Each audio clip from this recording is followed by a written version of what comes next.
The first lesson in First Flight is a letter to God.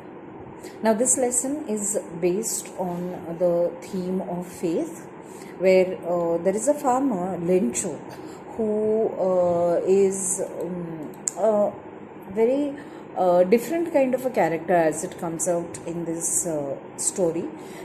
He's a different kind of character because, frankly speaking, he is quite naive by way of nature, and his naivety comes across only towards the end of the lesson. So, every story has a kind of a twist in the tale, and the twist in the tale comes towards the end of this letter.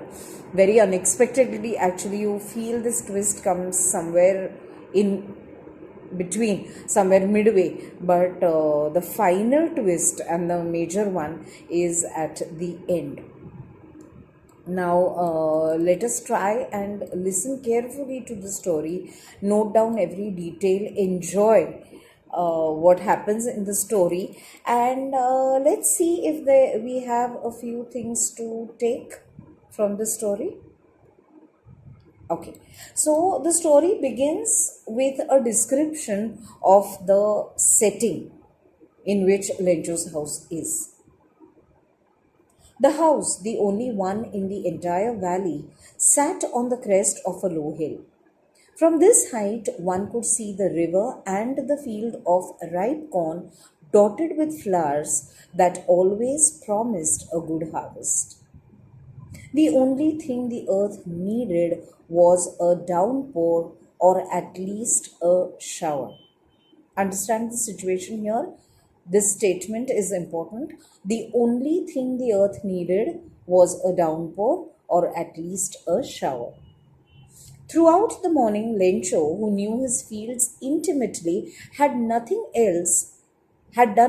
else but seeing the sky towards the northeast. Now, we're really going to get some Water Woman. The woman who was preparing supper replied, "Yes, God willing."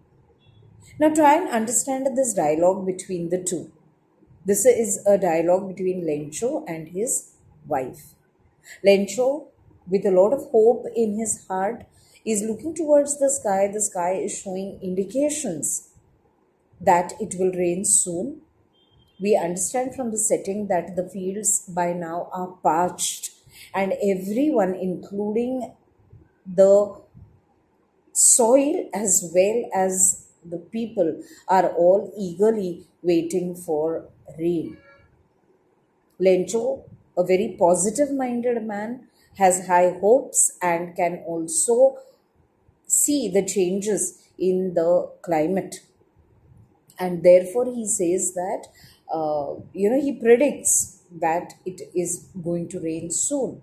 However, the woman who is busy with her chores, she's busy preparing supper, replies in a very dry fashion that yes, it will rain only if God is willing. This shows a slightly lesser note of hope on her end at this point in the story. Let us continue. The older boys were working in the field while the smaller ones were playing near the house until the woman called to them all, "Come for dinner."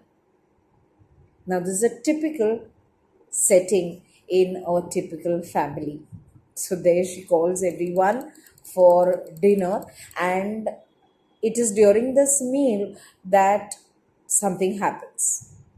It was during the meal that, just as Lencho had predicted, big drops of rain began to fall. In the northeast, huge mountains of clouds could be seen approaching. The air was fresh and sweet. The man went out for no other reason than to have the pleasure of feeling the rain on his body. And when he returned, he exclaimed, "These aren't raindrops falling from the sky, they are new coins. The big drops are 10-cent pieces and the little ones are fives." Here you can, children, understand the excitement and the joy Lencho is feeling at the sight of the first raindrops. When he uses the term new coins for the raindrops falling from the sky, it is a metaphorical use that uh, the writer engages. Okay, he has engaged the figure of speech of metaphor.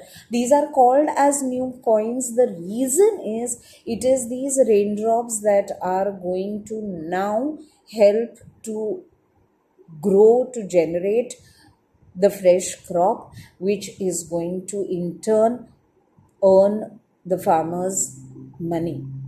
And therefore, metaphorically, he compares these raindrops falling from the sky as new coins. Now, obviously, raindrops are big and small, and so he calls the big drops 10-cent pieces and the little ones fives.